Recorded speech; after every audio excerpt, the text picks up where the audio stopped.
Lord, please bless my plans today. Lord, salamat sa isang magandang araw.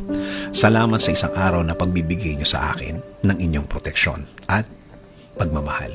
Salamat sa laging pagsama niyo sa akin. Salamat sa laging nakahanda kayo para tulungan ako. Alam ko na makakasama ko na naman kayo dahil ang araw na kasama kayo ay isang buong araw na puno ng pagpapala, puno ng mga magagandang bagay, puno ng proteksyon na para sa akin at para sa aking pamilya.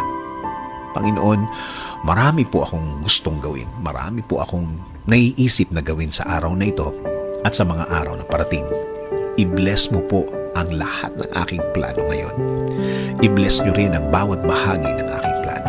I-bless nyo po ako ng mga ideas, mga bagong bagay na pwedeng gawin na gusto kong gawin, Lord. Lord, ilagay nyo po sa way ko ang mga tamang tao na tutulong sa akin. Ilagay niyo po sa aking buhay ang mga tamang tao na magiging guide ko na pwedeng i-share sa akin ang mga learnings na nasa kanila, mga bagay na nasa kanila, mga bagay na natutunan nila sa kanilang mga buhay.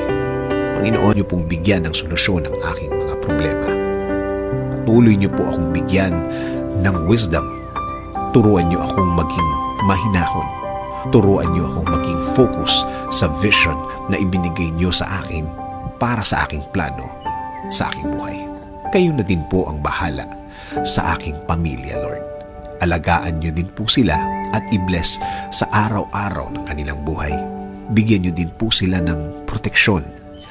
Bless them with your guidance and direction.